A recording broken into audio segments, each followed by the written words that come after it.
What is up, guys? It is Tony here, and today we're taking a look at the iPad 8th Gen. I actually haven't seen this before. My personal iPad is an iPad 6th Gen, which does have a half an inch smaller display and some different technology, older technology, but it does have pen support, but the pen support is supposed to be much improved on this model. This is actually a gift from my grandmother that I helped my grandfather pick out. I wanted her to have something that had pen support, even though she's a bit resistant to it, but she has a real talent for drawing, and I think she'd enjoy it. But of course, technology is strange, and even though Apple has done some of the best job at pen support, the 6th Gen that I use, that she has tried before, is not nearly as responsive apparently as this newer model. So I'm gonna go ahead and do some up close testing and side by sides with slow motion to see the difference. But today we're just doing an unboxing, just because I wanna get my first impressions on how different is this. Some people might be holding a 6th Gen themselves and wondering, is it even gonna look any different? Am I really even gonna be impressed by it? Is it gonna feel different? Well, I'm here to show you, because I have been using a 6th Gen for a long time.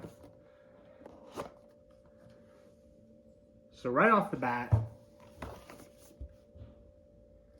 can't entirely see a difference, just like off first impression, completely honest. Gonna get some fingerprints on the front, whoopsies. Can I get a skip off? There we go. So let's boot it up.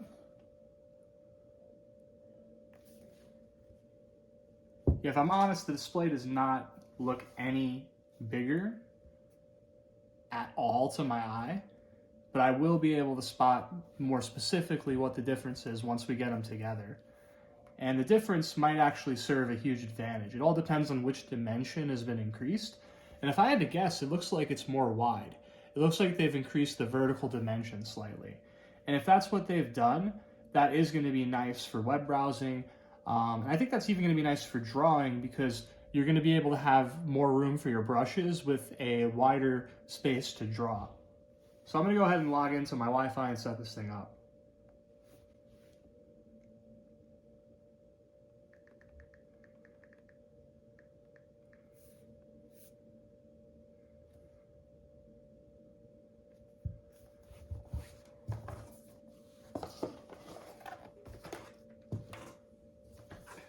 So good news, this thing does come with the larger style brick. It is a 20 watt, so that's nice.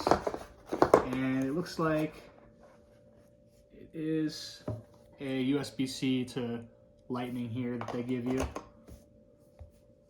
So you're all set up there as far as charging. That's actually gonna charge a lot quicker than the 6th Gen, which came with a smaller brick. Okay, now that I have my 6th Gen right next to it, you can definitely see that we're getting probably a ½ inch in height difference. We're getting about a ½ inch in height difference here between these two displays.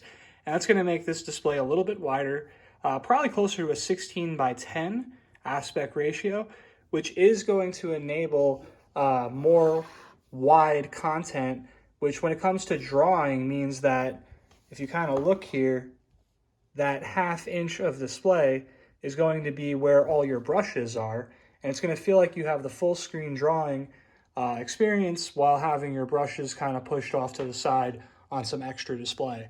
It also means that when you view YouTube videos, you're going to have less black bars on your content. So I'm going to do a more in-depth side-by-side comparison where I actually show these things in action. If you guys would like to see that, go ahead and subscribe, and I'll see you guys in the next video.